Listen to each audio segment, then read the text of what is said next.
Good morning.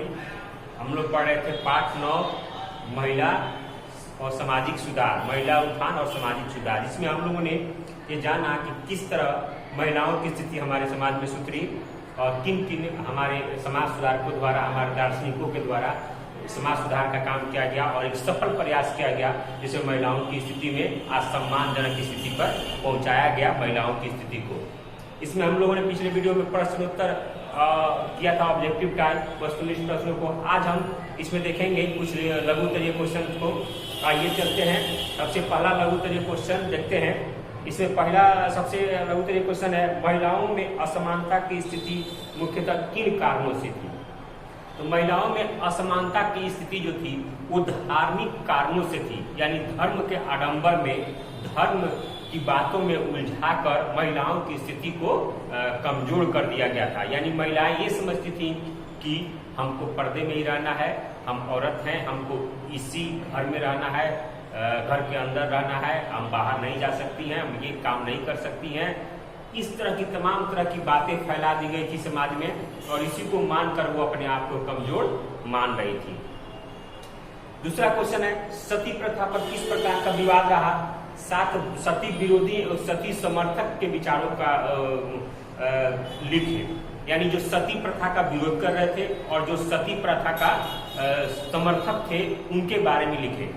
तो सती प्रथा पर जो सती प्रथा का जो विरोध कर रहे थे वो ये कह रहे थे कि सती प्रथा ठीक नहीं है, यानी सती प्रथा में जब किसी औरत का पति मर जाता था तो उस औरत को भी जलती चिता पर लेटा दिया जाता था, जलती चिता पर उसको छोड़ दिया जाता था जलने के लिए। तो सती प्रथा के जो विरोधी थे, जो हमारे समाज सुधारक थे, उनका ये मानना था कि ये ठीक नहीं है, सती होने की जरूरत नहीं है। जो भी अगर वो विधवा रहती है तो उनको विधवा पुनर्विवाह कर दिया जाए, इस तरह की छूट दी जाए। ये निर्मम कार्य, निर्मम हत्या है, इसको बंद किया जाए। और वही सती जो समर्थक थे, जो सती प्रथा को मानते थे, उनकी ये सोच थी कि ये कहीं ना कहीं अगर वो रहती हैं तो हमारे हिस्से में से लेंगी, उनका हिस्सा हमारे धन दौलत में बराबर का होगा, हमारे धन में उनका बराबर का हिस्सा होगा। अगर वो मर जाती हैं तो ये धन इनका नहीं होगा, ये धन मेरा ही रह जाएगा। इनकी ये सोच थी और इसीलिए वो सती प्रथा का पुरजोर समर्थन करते थे और सती प्रथा को वो मानते थे। लेकिन धीरे धीरे हमारे समाज सुधारकों द्वारा, हमारे जो अंग्रेज यहाँ पर थे, उनके नियमों के, उनके कानूनों के द्वारा इसको बंद कर दिया गया। अब तीसरा क्वेश्चन है, राजा राम मोहन राय के द्वारा महिलाओं से संबंधित किस समस्या के खिलाफ आवाज उठाया गया? तो जो सती प्रथा विद्यमान थी हमारे भारतीय समाज में, उसके खिलाफ सबसे पहले आवाज उठाने वाले हमारे राजा राम मोहन राय ही थे और उन्हीं के कहने पर लॉर्ड विलियम बेंटिक जो थे, उन्होंने कानून बनाकर सती प्रथा का बिल्कुल समाप्त कर दिया। 1829 में इस कानून बनाकर पूरी तरह से इसको समाप्त कर दिया गया। महिलाओं के उत्थान, महिलाओं के सामाजिक समानता लाने में राजा राम मोहन राय की सबसे महत्वपूर्ण भूमिका थी। सबसे पहली पहल राजा राम मोहन राय के द्वारा ही हुई, जिसके कारण सती प्रथा का अंत कर दिया गया। अब है ईश्वर चंद्र विद्यासागर के महिला सुधार के योगदान में चर्चा कीजिए।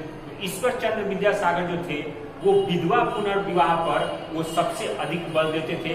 यानी जो विधवा हो गई, चूंकि उस समय में कम उम्र में महिलाओं की शादी कर दी जाती थी और ज्यादातर ऐसे मामले होते थे कि कम उम्र की महिलाओं को अधेड़ उम्र के पुरुषों के साथ कर दी जाती थी। जो ज्यादा उम्र के होते थे पुरुष, तो ज्यादा उम्र के पुरुष होते थे तो वो मर जाते थे जल्दी, और ये कम उम्र की होती थी तो ये जवान की रहती थी।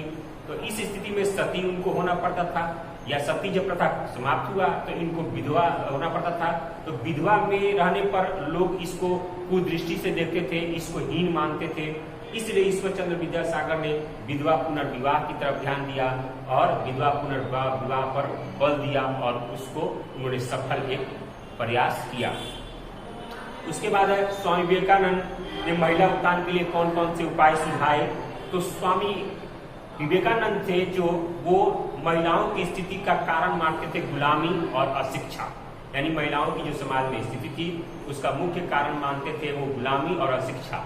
तो वो ये चाहते थे कि शिक्षा देकर हम महिलाओं की स्थिति को सुधार सकते हैं, शिक्षित कर महिलाओं को उनको सामाजिक स्थान हम दे सकते हैं, सामाजिक समानता उनको हम दे सकते हैं, सामाजिक स्थान पर उनको हम ला सकते हैं, समानता मिल सकती है समाज में।